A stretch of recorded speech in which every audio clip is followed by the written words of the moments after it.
नमस्ते गाइस, और आज की फाइट वीडियो में सबसे पहले बात करते हैं स्टीपी मियोचिच ने क्या कहा हेवीवेट चैंपियन जॉन जोन्स के बारे में। इन दोनों फाइटर्स की जो फाइट है वो काफी टाइम पहले बुक हो गई थी, ये सबको पता है, but unfortunately John Jones injured हो गया, इसीलिए ये फाइट अब इतनी ज्यादा डिले हो गई है। और जब इसी के बारे में स्टीपे से ये पूछा गया कि वो और कितने ज्यादा टाइम तक जॉन जोन्स की वेट करने वाला है, तो स्टीपे ने यहाँ पर कहा कि वो जरा भी हरी में नहीं है किसी और फाइटर के साथ फाइट करने के लिए, और जॉन जोन्स के साथ फाइट होने में जितना भी टाइम लगता है वो उतना टाइम देने के लिए रेडी है। वो सिर्फ चाहता है कि वो जॉन जोन्स से ही फाइट करे और इसीलिए वो वेट करने के लिए रेडी है। Will you be his first fight when he comes back? You're damn right.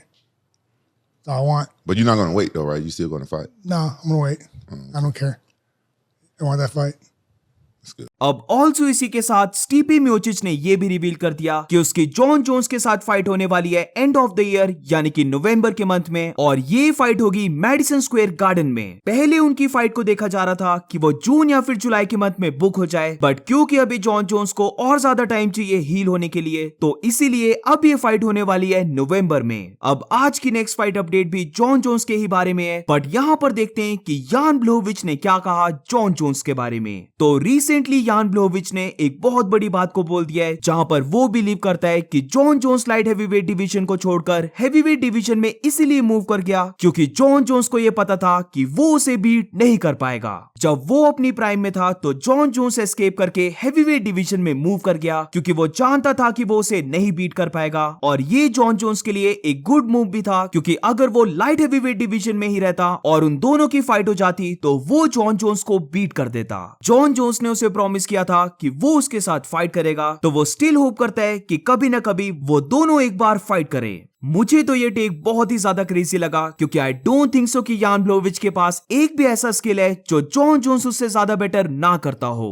Even अगर हम लेग किक्स को भी देख लें जो यान ब्लोविच का एक बहुत ही ज्यादा स्ट्रॉन्ग पॉइंट है, तो वहां पर भी मुझे लगता है कि जॉन जोन्स ज्यादा बेटर है क्योंकि जॉन जोन्स से ज्यादा बेटर ऑब्लिक किक्स और कोई भी फाइटर थ्रो नहीं कर सकता।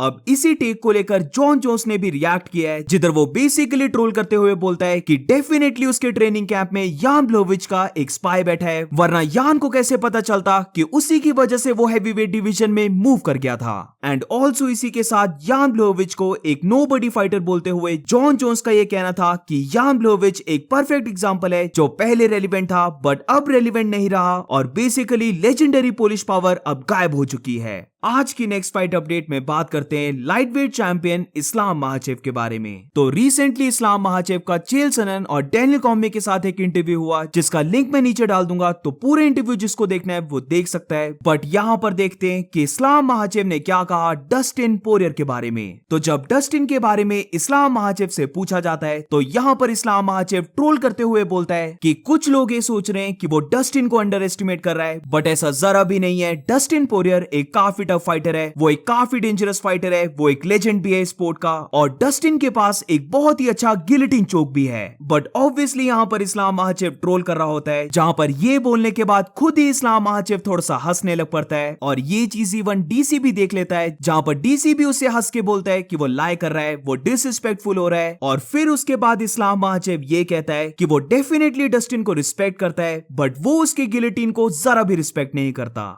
उसने आज तक किसी भी फाइटर को गिलेटिन चोक से सबमिट नहीं किया है, तो वो मे बी वन डे किसी को सबमिट कर ले, बट वो डेफिनेटली उनकी फाइट में नहीं होने वाला है।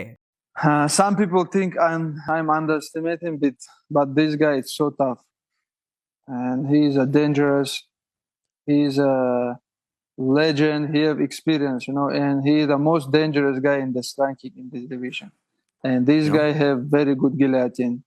That's why I'm training so hard. No, he's lying, and he's being disrespectful. Look at his face; he's starting to laugh. Chill, he's starting to laugh. He's being disrespectful. I can tell. He's starting to laugh. You saw it, chill. No. Brother, please. I honestly respect him, but okay, I don't respect his guillotine, but his skills I respect. That's what I'm talking about.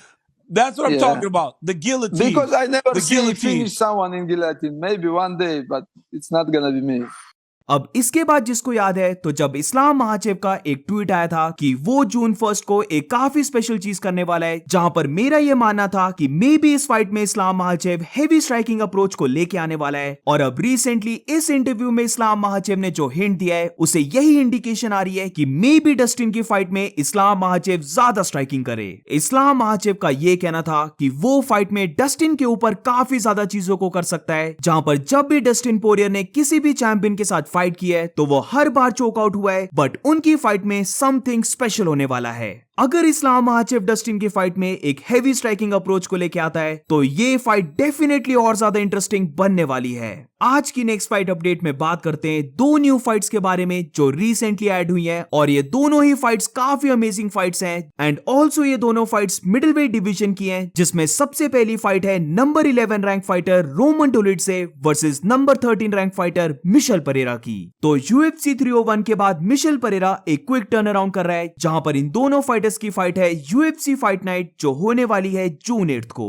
Finally Michel Perera को एक real step up fight मिल चुकी है, जहां पर Roman डोलिडसे एक काफी dangerous fighter है। और यहां पर यह देखना काफी इंटरेस्टिंग होगा कि अगर रोमन डोलिडसे मिशेल परेरा को ग्राउंड में लेके चले जाता है तो फिर मिशेल परेरा कैसे फाइट करेगा। अब सेकंड फाइट के बारे में बात करें तो ये फाइट भी काफी बड़ी फाइट है, जहां पर नंबर 4 रैंक फाइटर जैरेड कैनिनियर की फाइट बुक होगी है नंबर 8 रैंक फाइटर नसरुद्दीन इमेवॉव के साथ। ये फाइट भी जून 8 को ही रहने वाली है, जहां पर ये फाइट इस कार्ड को हेडलाइन करने वाली है, जिसका मतलब ये है कि जैरेड कैनिनियर और नसरुद्दीन इमेवॉव की जो फाइट है वो 5 राउंड्स की है। मेरी ओपिनियन में जून 8 का फाइट नाइट कार्ड एक बहुत अमेजिंग कार्ड बनता जा रहा है, जहां पर इन दो फाइट्स के अलावा डोमिनिक रेस भी इधर होगा, राउल रॉसेस जूनियर भी इस कार्ड में फाइट करने वाला है, the ultimate fighter winner Brad Katona भी इस कार्ड में रहने वाला है, और सबसे बड़ी बात ये कि यहां पर पूजा तोमर की फाइट भी है। तो ओवरऑल मुझे ये कार्ड सच में बहुत अमेजिंग लग रहा है। और अब moving on to the next update, बात करते हैं कोबी कविंटन ने क्या कहा इयन गैरी, बिलाल मोहम्मद और हामजा चिमाएव के बारे में। अब काफी शॉर्ट में बताऊं तो रिसेंटली तुमने नोटिस किया होगा कि इयन गैरी कोबी कविंटन को लगातार कॉल आउट कर रहे हैं कि वो उसे डक ना करे और उसके साथ फाइट को एक्सेप्ट कर ले, ताकि वो दोनों फिर UFC 303 के को मेन इवेंट में फाइट कर सके। अब इसी चीज को लेकर बेसिकली कोबी कविंटन ने ये कहा है कि इयन गैरी लाई कर रहा है, वो बस क्लिक बेट कर रहा है, और अभी तक उसे UFC ने इस फाइट का ऑफर दिया भी नहीं है। ये उसने UFC के ऊपर छोड़ दिया है, और जिस भी फाइटर के साथ उसकी फाइट बुक होगी वो फाइट को एक्सेप्ट करने वाला है। अब यहां पर कोबी ने बिलाल मोहम्मद को टारगेट किया है, जहां पर उसने बिलाल मोहम्मद को बेली मोहम्मद बोला है, और ये कहा कि उसकी ओपिनियन में उसकी नेक्स्ट फाइट होनी चाहिए बेली मोहम्मद के साथ, क्योंकि बिलाल मोहम्मद उसके बारे में काफी कुछ बातें कर रहा है, और उसे ऐसा फील होता है कि अगर वो बिलाल मोहम्मद को बीट कर दे तो फिर उसे टाइटल शॉट मिल जाएगा।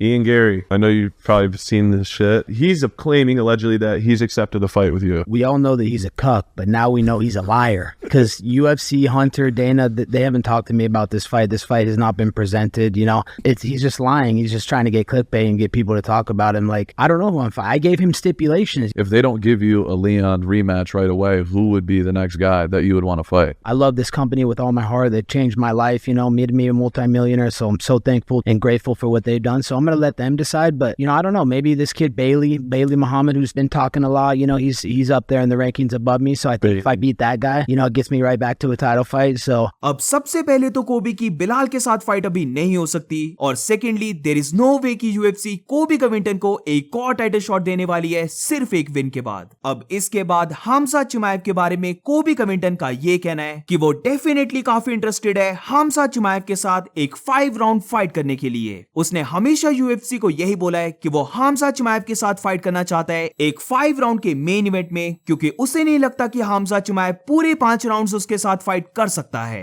हामजा चिमाएव का कार्डियो काफी बैड है, और जो उसकी शॉर्ट नोटिस फाइट कमारू उस्मान के साथ हुई थी वहां पर भी हामजा चिमाएव गैस आउट हो गया था। वो इवन ये बिलीव करता है कि उस फाइट को कमारू उस्मान को विन करना चाहिए था। अब एंड में कोबी कविंटन ये कहता है कि हामजा चिमाएव बहुत ही जल्दी एक्सपोज होने वाला है, उसका कार्डियो बहुत बुरा है, और जितना बेटर लोगों ने हामजा को सोचा था वो उतना बेटर नहीं है। लास्ट ईयर जब इन दोनों फाइटर्स की फाइट की टॉक्स चल रही थी तो ये फाइट देखने के लिए मैं बहुत ही एक्साइटेड था, बट अनफॉर्चुनेटली मुझे अब लगता है कि कोबी और हामजाद की फाइट अब कभी भी नहीं हो पाएगी। So that's it for today guys. आज की फाइट वीडियो में बस इतना ही। अगर तुम्हें वीडियो अच्छी लगी हो तो please make sure to like subscribe. मिलते हैं नेक्स्ट वीडियो में।